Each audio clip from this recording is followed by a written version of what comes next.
Hello viewers, আসসালামু আলাইকুম। আজ চলে যাচ্ছি উমরা পালন করতে। আলহামদুলিল্লাহ, পবিত্র মক্কা নগরীতে থাকার সুবিধার্থে বাসা থেকে বের হয়ে ট্যাক্সি করে রওনা হলাম সর্বপ্রথম মসজিদে আয়েশা।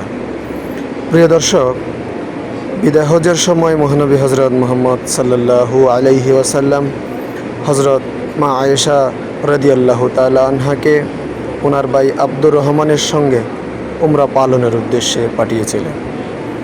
উম্মুল মুমিনিন এখান থেকে এহরাম বেঁধে উমরা পালন করেছিলেন। পরে সেই স্থানে এই মসজিদ গড়ে ওঠে। এটি ইসলামের ইতিহাস ও ঐতিহ্যের নিপুণ নিদর্শন। হারাম শরীফের নিকটবর্তী হওয়াতে দিন রাত 24 ঘন্টা মানুষের সমাগম দেখা যায় এখানে। এটি মক্কার তানঈম নামক স্থানে অবস্থিত। এই বরকতময় স্থানে 2 রাকাত নফল নামাজ আদায় ও উমরার নিয়ত করে রওনা হলাম পবিত্র হারাম শরীফের দিকে। মসজিদুল আয়েশা থেকে মাত্র 10-15 মিনিট সময় লাগে পবিত্র হারাম শরীফে আসতে। প্রিয় দর্শক, হজরত ইব্রাহিম আলাইহিস সালাম ও ইসমাইল আলাইহিস সালাম আল্লাহর নির্দেশে প্রায় 2000 খ্রিস্টপূর্বাব্দে এই কাবাঘর নির্মাণ করেন। 630 খ্রিস্টাব্দে মক্কা বিজয়ের পর মহানবী সাল্লাল্লাহু আলাইহি ওয়াসাল্লাম কাবাঘর থেকে সমস্ত মূর্তি অপসারণ করেন এবং এটিকে এক আল্লাহর ইবাদতের জন্য পবিত্র করেন। প্রিয় দর্শক, হারাম শরীফের ভিতরে রয়েছে পবিত্র কাবা শরীফ, হাজরে আসওয়াদ। ইসলামী বর্ণনা মতে হজরত আদম আলাইহিস সালাম ও হাওয়া আলাইহিস সালামের পৃথিবীতে আগমনের পর বেহেশত থেকে পাথরটি পৃথিবীতে নেমে আসে এবং দুধের চেয়েও সাদা ছিল, যা পরবর্তীতে মানুষের পাপের কারণে কালো রং ধারণ করেছে।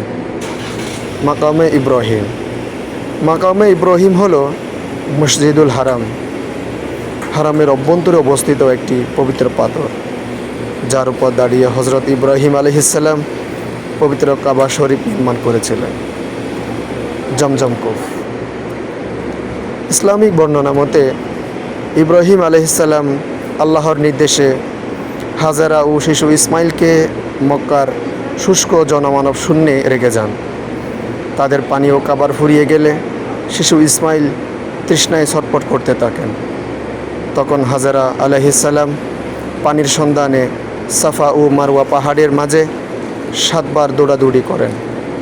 ফিরে এসে তিনি দেখেন শিশু ইসমাইলের পায়ের আঘাতে বালুভেদ করে পানি প্রবাহিত হচ্ছে।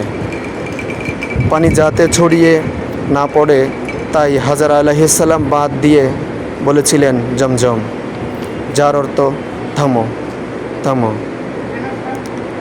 আরও রয়েছে সাফা ও মারওয়া পাহাড়।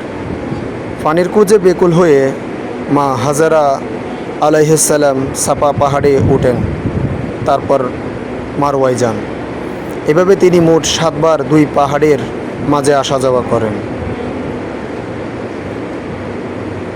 প্রিয় দর্শক,